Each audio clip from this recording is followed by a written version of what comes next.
नमस्कार दोस्तों, मेरी आज की इस कहानी के नाम है हैसियत। तुम तो रहने दो राघव, मुझसे बात मत करो। मम्मी जी की गलती तुम्हें दिखाई कहाँ देती है? हर बात पे मुझे ही समझाते रहते हो। जिस दिन से तुम्हारे घर में आई हूँ समझौता ही तो करती आई हूँ। तुम्हारे जैसे मातृभक्त बेटों की तो शादी ही नहीं होनी चाहिए। मेरी हैसियत तो यहाँ एक नौकरानी जैसी है। बस सुबह से उठकर सबकी जो हजूरी जी हजूरी करने में लगी रहो।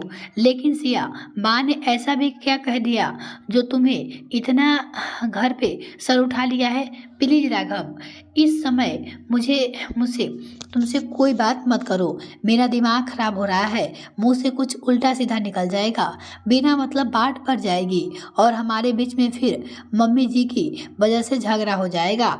अरे सिया, जब तक तुम बात नहीं बताओगी मुझे पता कैसे चलेगा आखिर हुआ क्या है? मैं मानता हूँ सिया, मेरी माँ कुछ पुराने पुराने विचारों की है, लेकिन मेरी माँ तुमसे बहुत ही प्यार करती है।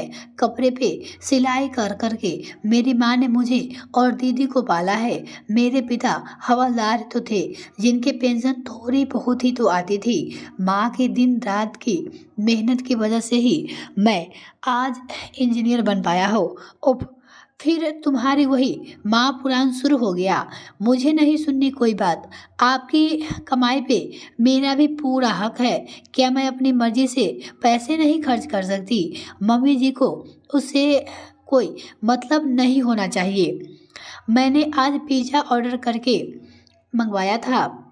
मेरा पिज़्ज़ा खाने का बहुत ही मन कर रहा था। मुझे लौकी के कोफ्ते नहीं खाने थे, इसलिए मैंने ऑर्डर किया था। कल भी वही हुआ था, मेरा मन दाल रोटी खाने का नहीं था और इसलिए चाउमीन मंगवाई थी। लेकिन उन्हें तो मेरे खाने पीने से भी परेशानी है। हर चीज़ पे पाबंदी लगाती रहती है। अभी छुट्टियां में 2 दीदी रहने आई थी तो उन्हें बेसन के लड्डू, खस्ता कचौरी, चिप्स पापड़ बनाकर दिए थे, तो उसमें खर्चा नहीं होता है क्या? अपने पति राघव से बोली। 1 किलो घी का पैकेट यूं ही खत्म हो गया और जितने दिन और यहाँ पे रहती है अलग अलग तरह के पकवान बनाए जाते हैं। और बनाना क्या, बस ऑर्डर दिए जाते हैं। बनाने वाले तो है न घर में। अपनी बेटी आ जाए तो पैसा पानी की तरह बहाया जाता है उनके बच्चों पे, और उस पे जो खर्च करती है अभी क्या फालतू के नहीं होते। और दुनिया भर में दिखाने के लिए यूँ तो मेरी तारीफें करती रहेगी। मेरी बहू लाखों में एक है, लेकिन मैं जानती हूँ कि कितने प्यार करती है वो मुझसे। सब दिखावा है बस। बहू कितना भी कर ले, कभी बेटी नहीं हो सकती। बस करो सिया, और कितना बोले जा रही हो तुम? माँ तुम्हें बाहर की चीज़ें खाने के लिए इसलिए मना करती है क्योंकि तुम्हारे पेट में पिछले महीने इन्फेक्शन हो गया था। तुम्हें याद नहीं है? डॉक्टर ने भी तुम्हें मना किया था। माना बाहर का खाना खाने का मना करते हैं, लेकिन यह सब चीज़ें कभी कभी ही अच्छी लगती है। घर में बना हुआ पौष्टिक खाना भी खाना चाहिए। मेरी माँ ने एक एक पैसा करके जोड़ा है, तब जाकर हमें पढ़ाया है, इसलिए वो पैसे की कीमत अच्छी तरह पहचानती है। हाँ, वो कंजूस है थोड़ी सी, क्योंकि पापा के ना रहने पे हमने बहुत बुरे दिन भी देखे हैं। तुम खाना बाहर से मंगवाती हो, जो घर का खाना बना हुआ है सब वेस्ट हो जाता है। और रही बात दीदी की, तो बात क्यों भूल जाती हो? दीदी इस घर की बेटी है और उनका भी यहाँ पूरा हक है। और फिर ससुराल में खाली हाथ तो नहीं भेजा जाता ना लड़कियों को। यह तो पुरानी रीत है। तुम्हारी मम्मी भी तो तुम्हें तुम्हारी पसंद की हर चीज़ें देती है, और दीदी हमारे ऊपर कम खर्च नहीं करती। मेरे लाख मना करने के बाद भी तुम्हें कितनी सुंदर साड़ी दिलवाई थी और मेरे लिए भी रेडीमेड कपड़े लेकर आती है। यह सब बातें क्यों भूल जाती हो तुम? इतनी बड़ी बहस से माहौल तो खराब हो चुका था। दोनों मुंह फेर कर लेट जाते हैं। आधी रात के समय था। दोनों को झगड़ा हो गया था। सिया के पेट में बहुत ही तेज दर्द उठ जाता है और उसे अस्पताल में ले जाना पड़ता है। पेट में इन्फेक्शन बढ़ जो गया था। पेट के इन्फेक्शन की वजह से ही बुखार भी उतरने का नाम ही नहीं ले रहा था और नौबत यहाँ तक आ गई कि सिया 3 दिन तक अस्पताल में एडमिट रही। सीरियस हो गया था। इस शहर में मायका होने की वजह से सिया के मम्मी पापा भी उसके पास पे वहीं पे आ गए थे। रो रो कर बुरा हाल हो गया था राघव की माँ का अपनी बहू के लिए। वो सिया के पास से 1 मिनट के लिए भी हटना नहीं चाहती थी। उसकी तबीयत 3 दिन में बहुत संभल चुकी थी और अगले दिन डॉक्टर ने उसे छुट्टी देने को बोल भी दिया था।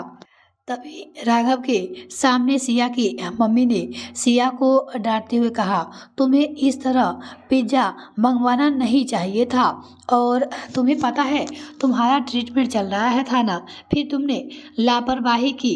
जिन चीज़ों को डॉक्टर ने मना किया हुआ है तुम्हें उन्हें क्यों खाती हो? अब तुम छोटी बच्ची नहीं हो। समधन जी तुम्हारी वजह से ही कितनी परेशान है, कितना प्यार करती है तुमसे। अपने बच्चों के सिवा उन्हें दिखता ही क्या है। अगले दिन ही सिया को अस्पताल से छुट्टी मिल गई थी और वो घर पे आ गई थी अस्पताल से।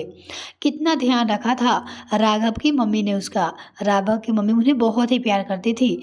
तब राघव ने ही सिया से कहा, तुम्हारी मम्मी ने भी तुम्हें बाहर के खाने के लिए डांट कर मना किया था। राघव भी अपनी पत्नी से कहता है, तुम्हें उनकी बातों का भी तो बुरा नहीं लगा। वही सब तो मेरी माँ ने कहा था तुम्हें, जिसका तुम्हें इतना बुरा मान गई थी। अब भी तो तुम्हारा ध्यान वही रख रही है ना। और तुम कहती हो कि बहू कितना भी कर ले बेटी नहीं बन सकती। फिर यही बात तो सास भी कह सकती है कि सास कितना भी कर ले कभी माँ नहीं बन सकती। यही बात क्या सास को केवल प्यार करने का अधिकार है? वह माँ की तरह डांट नहीं सकती।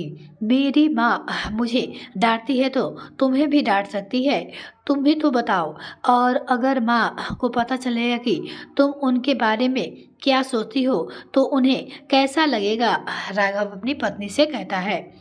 तुम सही कह रहे हो राघव, मेरी ही गलती थी। मैंने ही गलत दिशा में सोच रही थी। राघव की पत्नी को उसे एहसास हो जाता है। पता नहीं गुस्से में तुमसे क्या क्या बोल गई, मुझे माफ़ कर दो पतिदेव। सिया अपने पति से माफ़ी मांगी। तभी अपनी बहू के लिए मालती जी सूप लेकर आ गई और सिया से बोली, देख बहू, अगर तुमने बाहर के चाउमीन या फिर पिज़्ज़ा मंगवाया तो मुझसे बुरा कोई नहीं होगा। पहले तुम अपने पेट को ठीक कर लो, उसके बाद जो मर्जी खाना हो। ठीक है मम्मी जी, अब मैं बाहर से कुछ दिन तक खाना नहीं मंगवाऊंगी। मेरी बहू भी ना बिल्कुल पागल है, बच्चों की तरह ध्यान रखना पड़ता है। इसका कहकर मालती जी ने अपनी बहू को गले लगा लिया। और ये कहानी आपको कैसी लगी दोस्तों, कमेंट में लिखकर ज़रूर बताइएगा। सच ही तो है, थोड़ी सी समझदारी से रिश्ता में मिठास और प्यार बन रह सकता है। आपकी क्या राय है इस वीडियो पर? अपनी राय कमेंट में लिखकर बता सकते हैं। अगर आपको ये वीडियो पसंद आए तो चैनल को सब्सक्राइब, वीडियो को लाइक करना बिल्कुल ना भूलें। इस तरह कहानी सुनने के लिए हमारे साथ जुड़े रहे। बहुत बहुत धन्यवाद।